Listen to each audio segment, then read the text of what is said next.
Welcome to our in-depth look at Thinking, Fast and Slow, the groundbreaking work by Nobel laureate Daniel Kahneman.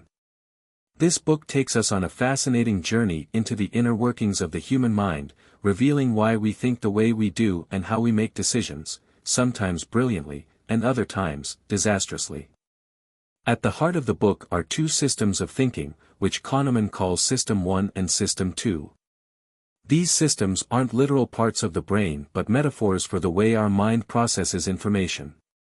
System 1 is fast, automatic, and intuitive. It's the part of your brain that reacts immediately when you see a ball flying toward your head or recognizes the face of a friend in a crowd. This system is active most of the time and handles routine tasks effortlessly. However, because it relies on shortcuts and instincts, it's prone to errors and biases. System 2, in contrast, is slow, deliberate, and analytical. It's what you engage when solving a tricky math problem, planning a project, or deciding which career path to pursue. While System 2 is more accurate and logical, it's also lazy. It requires a lot of mental energy and often lets System 1 take the lead unless absolutely necessary. The interplay between these two systems explains much of human behavior. For example, System 1 might lead you to trust someone instantly because they seem confident and friendly, while System 2 would analyze the situation more critically, asking whether their confidence is warranted. Cognitive biases and heuristics. Kahneman delves into the many ways our reliance on System 1 can lead us astray. One major concept is heuristics, or mental shortcuts, which help us make quick decisions but often lead to cognitive biases, systematic errors in judgment. One of the most common biases is the availability heuristic, where we judge the likelihood of something based on how easily examples come to mind. For instance, after watching a news story about a shark attack, you might overestimate the danger of swimming in the ocean, even though shark attacks are incredibly rare. Another key bias is anchoring, where the first piece of information we encounter influences our decisions. For example, if you're buying a car and the seller starts by quoting a very high price, that number becomes an anchor. Even if you negotiate the price down, the final amount will likely still be higher than if the initial quote had been lower. Kahneman also explores confirmation bias, our tendency to focus on information that supports our pre-existing beliefs while ignoring evidence to the contrary. This bias explains why people often stick to their opinions, even in the face of overwhelming evidence. Loss aversion and prospect theory. One of the book's most famous insights comes from prospect theory, a concept Kahneman developed with his collaborator Amos Tversky. Prospect theory explains how people perceive gains and losses differently. Kahneman discovered that we are much more sensitive to losses than to gains, a phenomenon known as loss aversion. For example, losing $100 feels far worse than gaining $100 feels good. This explains why people often avoid risks, even when the potential rewards outweigh the potential losses.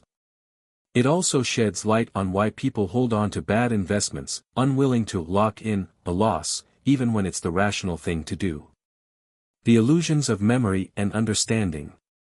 Kahneman also explores the many ways our memories and perceptions can deceive us.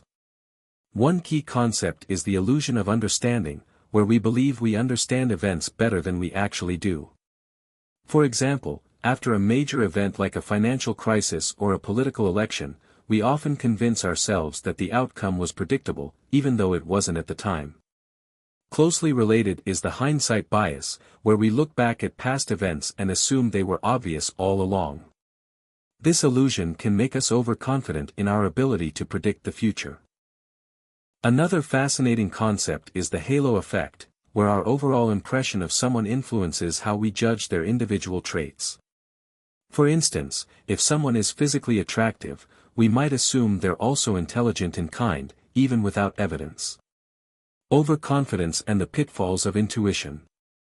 Kahneman warns us about the dangers of overconfidence, which is often fueled by System 1. He points out that experts in many fields, from finance to medicine, frequently make confident predictions that turn out to be wrong. The problem is that confidence is often mistaken for competence, leading us to trust people who may not actually know what they're doing. Kahneman also examines the limits of intuition. While intuition can be powerful in certain situations, such as when a firefighter senses danger or a chess master spots a winning move, it's far less reliable in complex, unpredictable environments. Kahneman emphasizes that intuition is most effective when it's based on extensive experience and immediate feedback. Practical takeaways. So, what can we do with all this knowledge? Kahneman doesn't offer a simple formula for avoiding cognitive biases, but he does suggest strategies for making better decisions. First, we need to recognize when we're relying on System 1 and ask ourselves whether the situation might require more deliberate thinking. For example, if you're making an important financial decision, pause and engage System 2 to analyze the facts. Second, Kahneman recommends adopting a more skeptical attitude toward our own judgments and those of others. Be wary of overconfidence, and remember that even experts can be wrong. Finally, Kahneman encourages us to embrace probabilistic thinking, acknowledging uncertainty and considering multiple possibilities rather than focusing on a single outcome. This mindset can help us avoid many of the traps described in the book. Conclusion. In Thinking, Fast and Slow, Daniel Kahneman reveals the hidden forces that shape our thoughts and decisions. He shows us that while our minds are capable of incredible feats, they're also deeply flawed. By understanding how System 1 and System 2 work, and by recognizing our biases, we can make smarter choices and navigate the complexities of life with greater clarity. If you found this summary insightful, don't forget to like, subscribe, and share. Let us know in the comments how Thinking, Fast and Slow has changed the way you think about decision making. See you in the next video.